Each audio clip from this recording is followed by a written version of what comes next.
SeniorLivingGuide.com podcast discusses topics which are relevant to the everyday lives of seniors and their caregivers. We are joined by experts who share their knowledge on a variety of issues. SeniorLivingGuide.com podcast offers solutions and resources to create the best quality of life as we age. And now, let's welcome your host, Darlene Mahoney.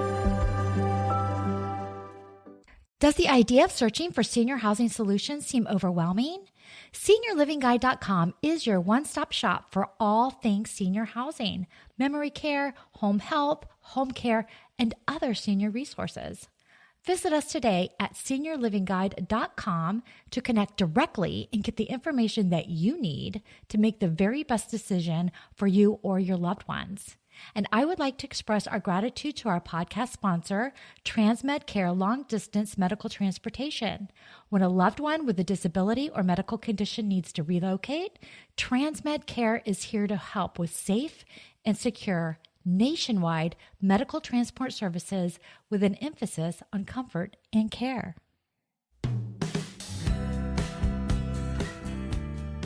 Transmed Care Long Distance Medical Transportation is a business built on care. Another satisfied customer writes, "My family and I were extremely pleased with the professionalism, warmth, friendliness, and competence of the Transmed Care team. They were on time, patient, obliging, and kept in touch regularly during the ride from New Jersey to Florida.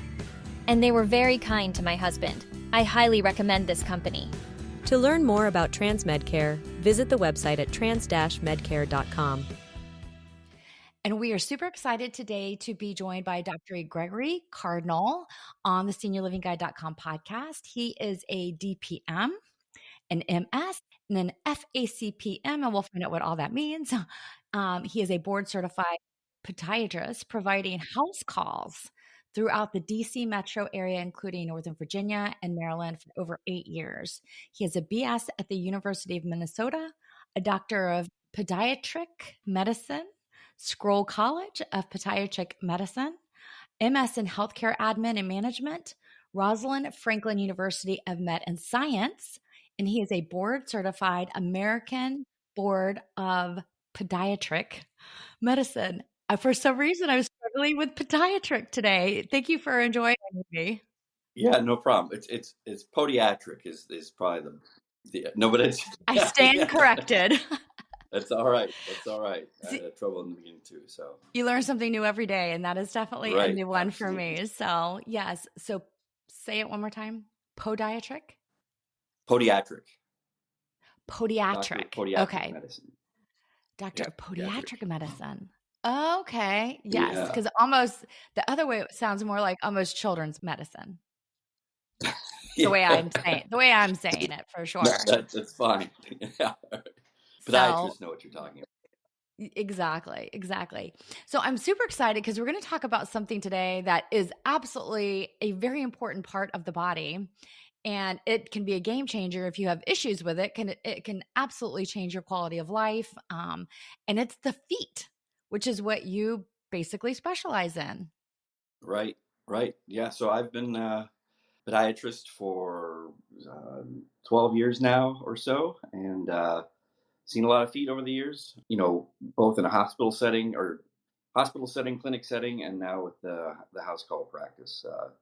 So different venues and different demographics for sure with these three different settings. And so yeah, I've seen quite a bit, from a lot of surgical cases to right now mostly medical podiatry. Right. In-home. I love the fact that you do the in-home. That's one reason why I wanted to talk to you, because I know that for our demographic that listens to our podcast, they're either seniors or they're caregivers of seniors. And sometimes getting seniors out, especially if they have feet problems, can be a burden, or it can be really difficult to do. And then also it can be really hard on those seniors that are trying to make those mobile moves, getting in and out of cars and things like that to go see a doctor. So tell us a little bit about some of the just general problems that maybe people don't take notice, or they put off, or maybe they just don't think it's important because it is something on the foot. But the reality is it's still super important. Feet are what gets you around. I mean, if you don't have your feet, you're Yeah. utilizing another form.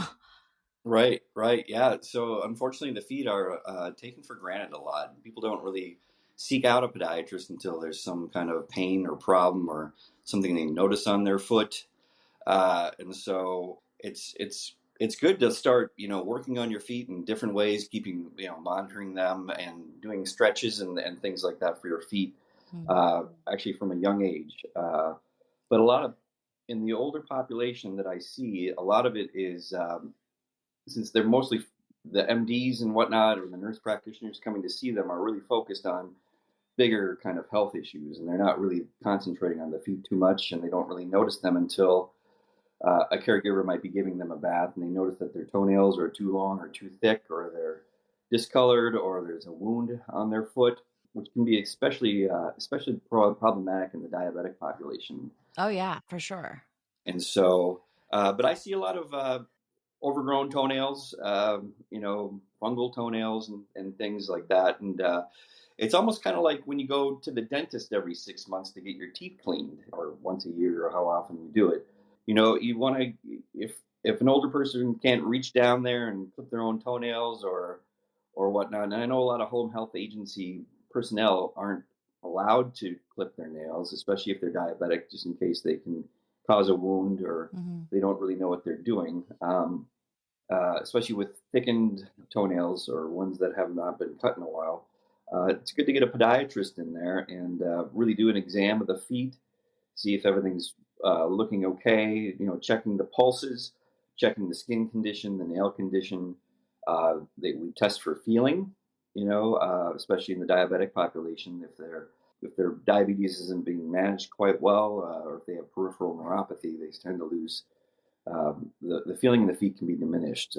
It's called peripheral neuropathy. The same thing can kind of happen in the fingers and the hands because it's the periphery of the body. But so yeah, so I do a full exam of the feet, and then the nails, I usually trim them and file them down. I clean the feet and I deeply moisturize them. Callus care is another part of what I do because calluses, they can get rock hard if they're not being maintained, and sometimes if people are still walking on them, there can a wound can occur underneath the callus and can eventually turn into what's called an ulcer, which is a wound usually on the bottom of the foot. That can be very problematic, again, especially in the diabetic population. Right. What causes the thickening of the toenails? Because I have noticed that a lot of seniors, that is something that occurs. Is there something you can do to avoid that, or is that something that is hereditary? Well, there might be somewhat of a hereditary component, but mostly it's usually due to a lot of people think right off the bat that if they have a thickened, discolored, funny-looking toenail, that it's automatically toenail fungus, and a lot of times it is, and that can be pretty well diagnosed clinically. But the 100% go-to or the gold standard would be to take a clipping of the nail and send it off to a pathologist that can ID that 100% as some type of fungus. And there's all sorts of fungus out there that it could be. To throw out a medical term, it's Trichophyton rubrum is usually the species of fungus. The medical term for toenail fungus is onychomycosis. But sometimes it's not fungus at all. Sometimes it's just a thickened toenail. Toenails tend to change as we get older, especially in more advanced years. And it can be just like I see a lot in runners or people that walk a lot. There's a thing called runner's toe. It usually happens on the second toe, where all those movements in your shoes over time disrupts the matrix or where the nail root is, or where the nail grows from, and that can cause a thickened, discolored toenail. The toenail could fall off. Sometimes there's blood underneath the nail, and it gets into the nail plate and changes it different colors. Usually darkens it. And so it's not fungus. And so I always tell people, before you start spending a lot of money on fungal treatments, especially laser, which really isn't covered by insurance or anything like that, because a lot of this is cosmetic, can be cosmetic. You want to make sure that if you're, first of all, get a podiatrist out there to take a look at it, and then to, if they're suspect for something else, maybe get a nail clipping to send off to a pathologist. But like I said, it can really present as many different things, not always fungus. Yeah. So is there a natural way to, if you think you have fungus, that you can utilize, or would you see, a doctor, or would you just try something over the counter before making that call? So you can, I always, so Epsom salts, right? They've been around for ages, and there's a good reason, because they're very therapeutic for the skin. The magnesium in the salt is very good for the skin. And also, if you do a foot soak in Epsom salts for like 15 minutes or so, 15, 20 minutes, it really cleans out all the little nooks and crannies between the nail and the nail fold underneath the nail. A lot of times there's debris under there. Sometimes it's just like sock debris that gets built up, especially with people with when they start to think that they're having an ingrown toenail, a little pinch there. A lot of the times in the big toe, but it doesn't have to be in the big toe. A lot of times it's just dirt, dust, sock debris, or the nails kind of thickened, curled under, and an Epsom salt soak, maybe a couple times a day for a few days. Give that a shot first, and that can sometimes alleviate the symptoms. And but especially for ingrown toenails, you don't want to start kind of digging out the nail yourself. People get themselves in quite a bit of trouble that way. Infections, and the nail tends to sometimes dive deeper. But at home, other things you can try. It's just really Epsom salt soaks is really the best thing.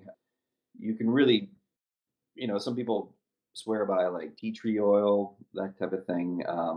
But I think Epsom salt soaks for nail fungus. Getting the nail soft, you can do some filing on the top of your nail if it's really thick after an Epsom salt soak, and see how that does. But if the nails are past a point where they're so long and so thick, you're not going to get them cut with a regular nail clipper. And some of the other heavy-duty nail clippers you can find online are a little bit dangerous because they're pointy, they're super sharp, and can cause a lot of damage. So I would maybe go see a podiatrist before if you're encountering that with your feet. Yeah, absolutely. And I will tell you, I have a friend that had an ingrown toenail, and she tried to dig it out herself, and it got significantly worse. Yeah. So that was a lesson learned from a long time ago. Right. So you're right on that. So another thing about the feet is clearly, people make the joke about having stinky feet. Is that something that is a problem, or do some people just have stinky feet, or what's the deal with that? Yeah, a lot of people, it's a common thing, and a lot of it's common sense, right? For the hyperhidrosis that or bromohidrosis is kind of the medical terms for it, but it's caused by bacteria, normal skin flora. It all depends on I encounter people that have like one or pair of shoes, or maybe just two, or they don't change their socks that often, or they're not wearing cotton or wool socks. You want to wear something breathable.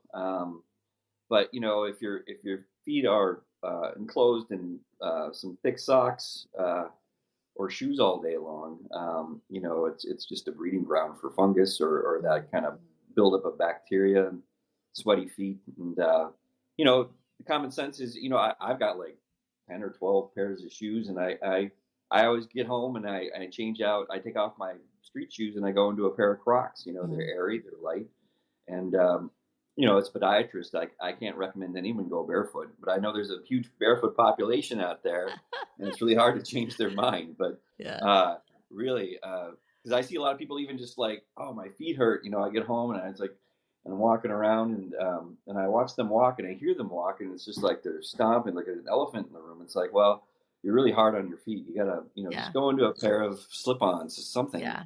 But as far as like the sweaty feet, you can get the foot powder. Just take off your shoes, put them in the sun. Open them up a little bit.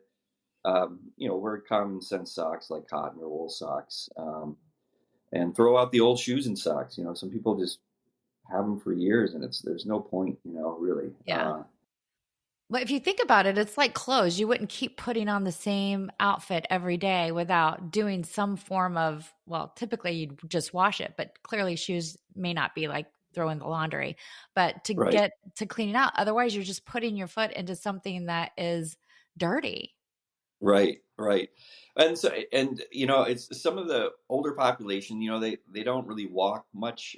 Some people that I encounter, they're in a Mhm. wheelchair, or they just walk around the house with some aid through, a walker and whatnot, and they don't really have to change their shoes that much, and so they're going in the same shoes every day. Hopefully, they're in shoes, not barefoot, and Yeah.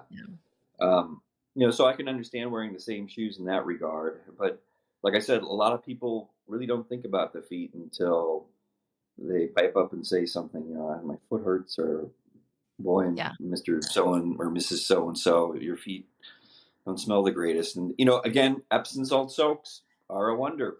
Just Yeah. dunk your feet in there, for a few minutes, and it can, the Epsom salts acts as an astringent and reduce sweating and may kill the bacteria a bit. So, Get rid but of you have those to be stinky careful. feet. Yeah, with the Epsom salt soaks, you always kind of want to use warm water, and you only want to use about a tablespoon of the salts. It's not an Epsom salt foot bath, which Mhm. calls for like a cup of Epsom salts, and so it's about a gallon of warm water to a tablespoon of Epsom salts. Soak Perfect. your feet 15 or 20 minutes, and you want to wash the salt off after you're done with just some water and dry your feet real well, Yeah. especially in between the toes. And you want to provide some caution if it's a person that's diabetic, maybe uncontrolled. You really want to watch that. You definitely don't want to soak them too long or not dry their feet. Yeah. And then you want to moisturize your feet afterwards. Yeah. That's a super affordable solution to several problems we've just talked about. Yeah, So yeah, like, no, it's not a lot of Epsom salt and it's not expensive to buy. So there you go. right, right. Exactly.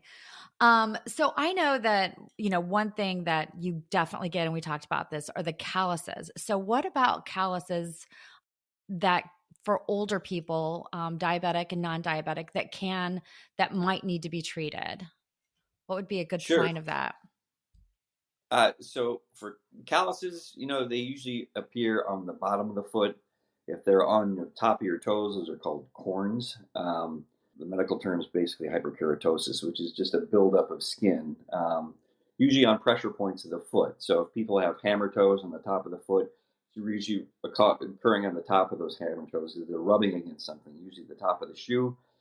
If they're on the bottom, as we get older, we kind of tend to lose the fat pad that's protecting our metatarsal heads on the bottom of our feet, and that dissipates or moves a little bit north towards the toes, and so it exposes the metatarsal heads. And so when you're walking, and maybe you're shuffling when you're walking, that friction is causing the you know the skin is starting to build up there to protect those bony parts. And again, an Epsom salt soak can help soften that.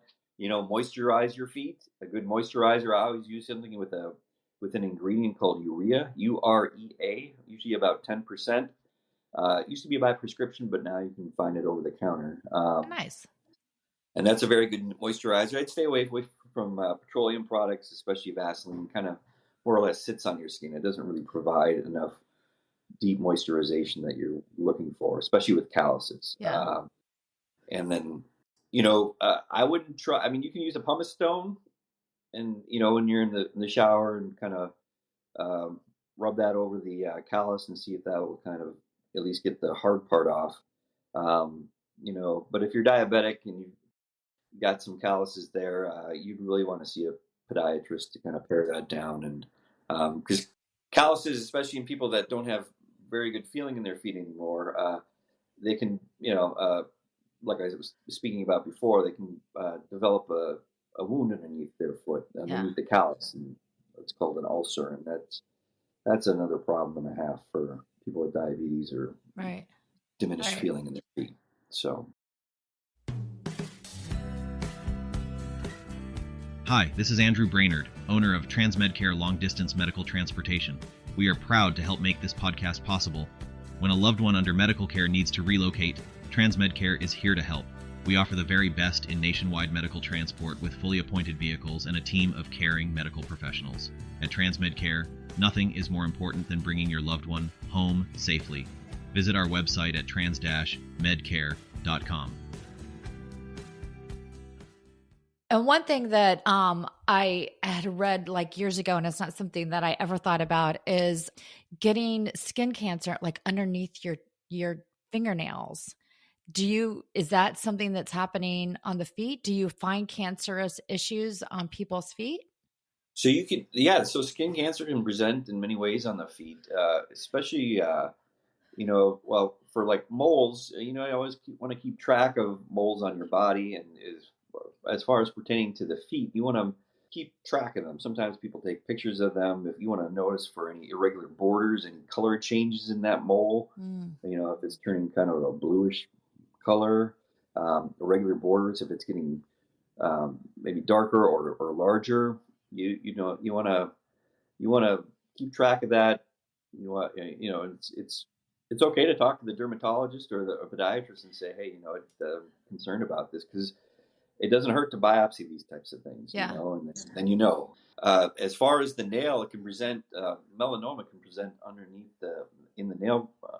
It can grow out from underneath the nail via the matrix or the nail root, and it presents as kind of like this black streak, and it's kind of sinister looking. It usually only presents on one nail at a time, but it can present on more. But if you see something suspicious, sinister looking like that, but it's especially in people of color, there can be pigmented streaks in your nail. So it's not always that. It has to look.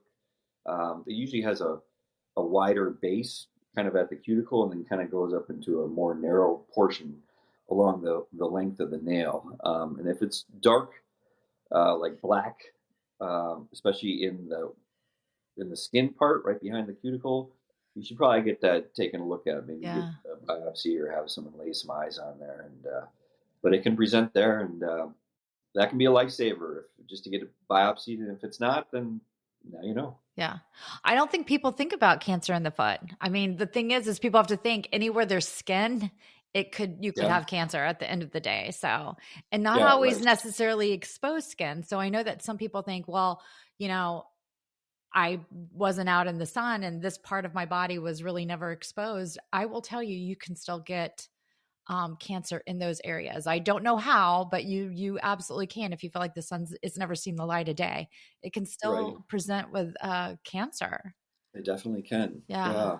So I know there's one thing that when I think of feet that I feel like kind of seniors talk about is plantar fasciitis. Is that what it's called? Plantar fasciitis. Yep. Fasciitis. Yes. Okay. So what is that? I've heard it, but I don't know what it is. That's just a fancy term. Anything with itis in the medical world usually is inflammation of some part. Usually, and here it's an inflammation of what's underneath your foot is called the plantar fascia, and it's pretty deep. It's close to the bone, so it's beneath obviously the skin and the soft tissue and muscle, and it's just a fibrous band.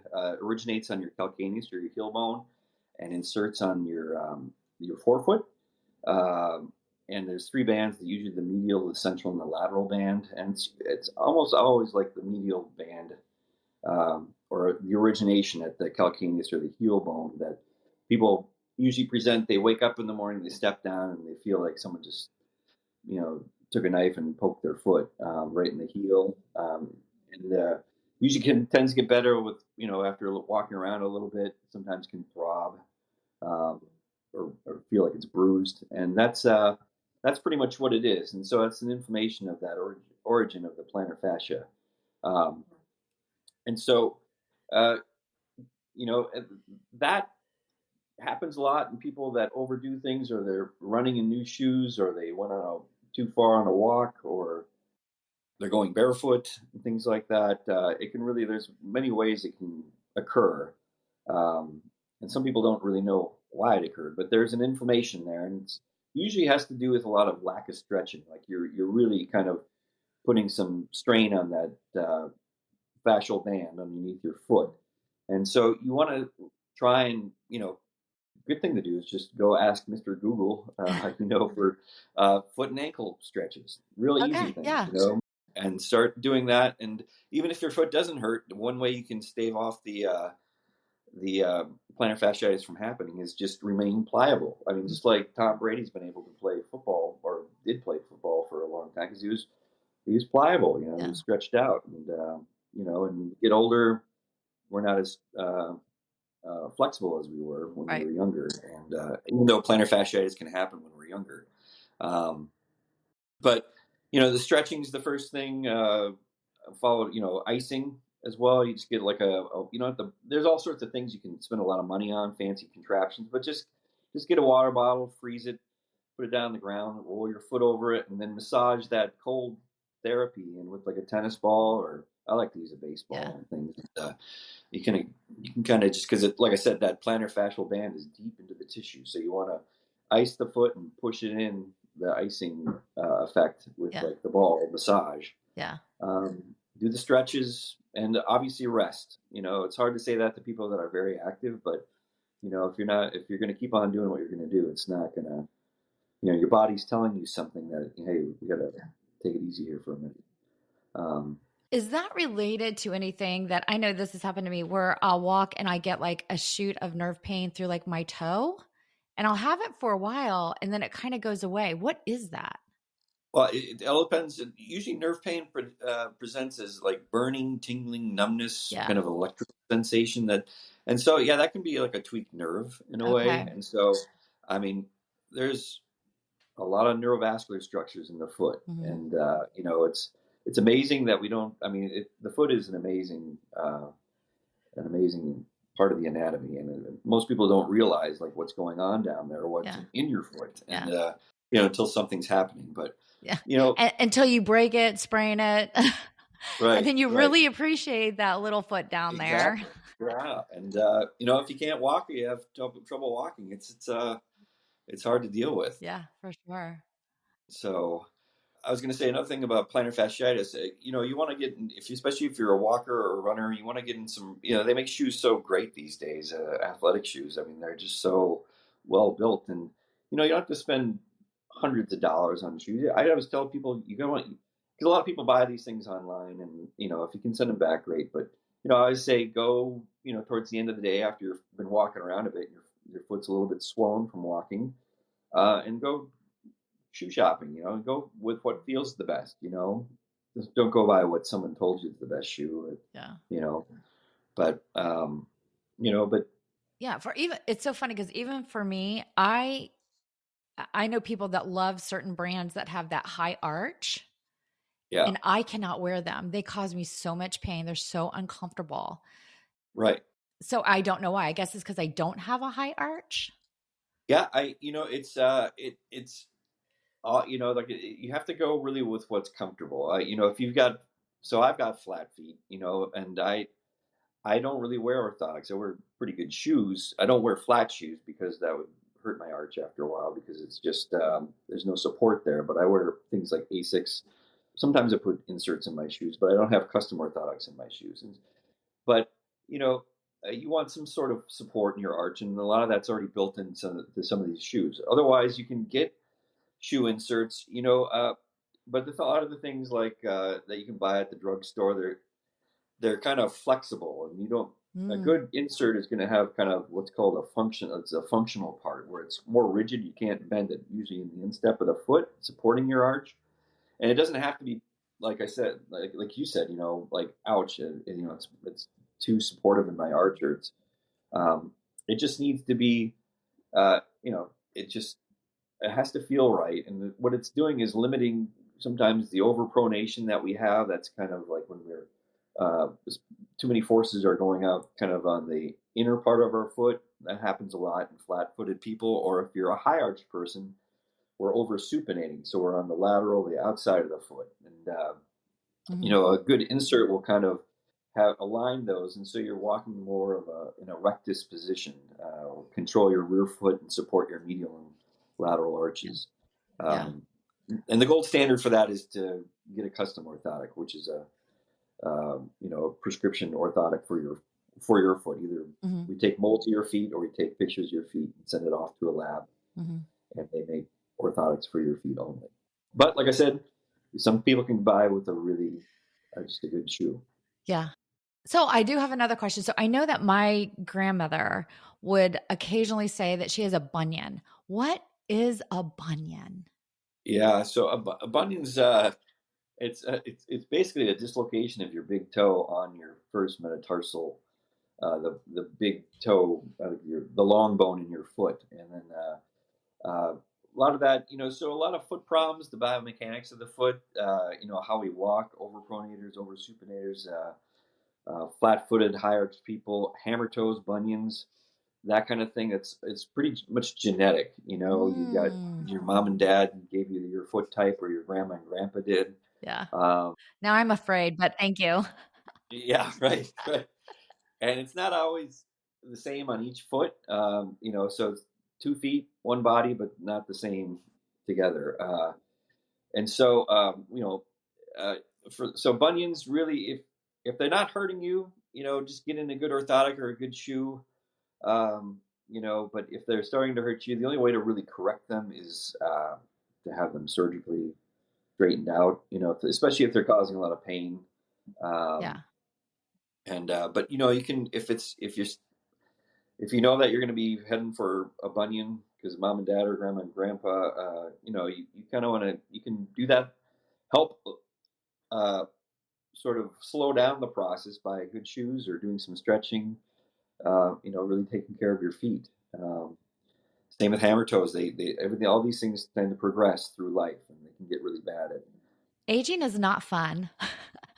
Yeah. No, aging, it really takes a toll on your feet. Your feet are ever It changing. does. Yes. It's eating healthy, working out, all these different things as you age Yeah. is like required versus when you're younger where you can just kind of wing it and you're still good to Yeah. go. So all these different things that you have to pay attention to when you're older. And the Yeah. feet are so important. And they really are. I don't think people think about them as often as they should unless something actually starts to happen. So Very yeah, true. for sure. So I love the fact that, and I mentioned this at the top of the show, that you go into homes and so they don't have to go into the doctor's office. So I know that, we have listeners that are all over the country and some of them may not have that service in their backyard where they can utilize that. But if you do, what is the benefit of having someone besides like the obvious, I kind of think, to having someone come into your home and look at your feet there? Well, so I found that it's so I provide service in basically the DC metro area, and so Yeah.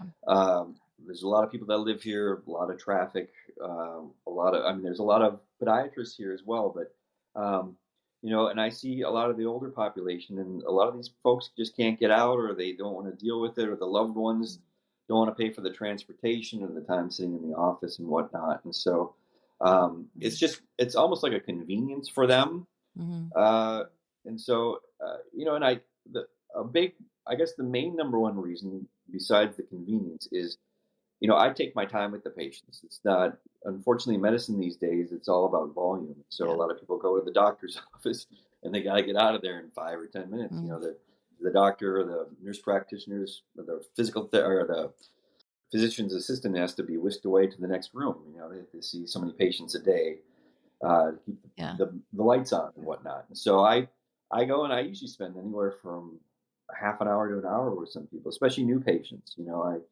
I talk to them, I take my time, and I try and fulfill what they're paying me to do instead of just kind of like sitting at the computer typing in what they're telling me and doing a quick look and then having the medical assistant do all the work sometimes. And so, I think there's a big benefit in that. And people just call me whenever when they want. So with my practice, I'm a direct pay doctor or out of network. And so, so people, they're paying for the service, but they're really paying for what they get. And, there's no insurance sort of like regulation, or at least telling you what you can and can't have done, and or what they're going to pay for and things like that. And so, Right. Well, everybody gets food delivered now. I mean, your food from restaurants are delivered, your food from the grocery store is delivered. And it just seems like it's kind of a no brainer if you have that as an option. And I love the fact that you mentioned that one of the things that you provide is them being able to contact you directly. That happens in no medical field. I mean, Right. you talk to either the receptionist or your doctor's nurse, and it may be 24 hours before that person gets back with you. You don't actually even talk to the doctor. So that really is a huge Right. bonus. Yeah. Yeah. No. So when people call for an appointment or they email me, I always have to. I mean, I have to call them just because I want to get to know them, and then also to see if a house call would be will work for that. If someone's Right. requesting surgery, I always refer them to one of my podiatric surgeon people that I know or Yeah. whatnot. And, Yeah. or if it's something that really can't is emergent that can't a house call really wouldn't there's because I'm a bit limited on certain things that I can and can't do, Sure. and so I always have to screen to see if that's.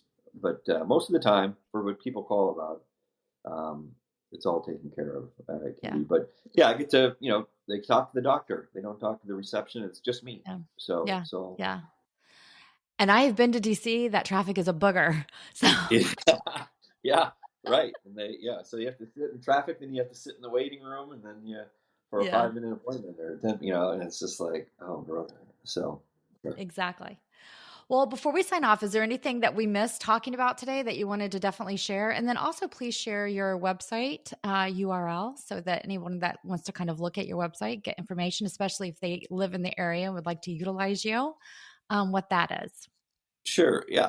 I mean, I would just stress to people, don't neglect your feet. No matter at what age you want to, always look for the stretching regimens online for foot and ankle. Try those Epsom salt soaks. If you've got some suspect moles or things that you're wondering about on your nails, or if it's fungus or whatnot, you always it doesn't hurt to just get them checked out. A lot of people don't know a lot of people do know what a podiatrist is, but some people really just don't know there's an actual foot doctor Right. that specializes in that. And so I just don't neglect your feet. Don't neglect your feet. That's the takeaway from today. Do not neglect your feet. They are so important. Right. And I do think that a lot of people think it's maybe going to go away, or they just don't pay attention until you're in a bad position. So for sure. And Epsom salt. That's the other one. Big takeaway. Epsom salt's great. Get some good shoes. Change your shoes and socks out daily. Just common sense things. And your feet will take you a long way. And, my website's just podiatristinmotion.com. Okay.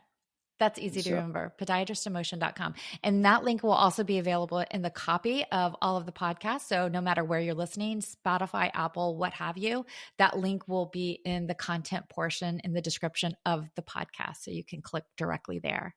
Thank you so much for joining us today. I have absolutely loved it. I never realized I was going to enjoy talking feet, but I absolutely do. There was so much I actually really learned today. So I appreciate that.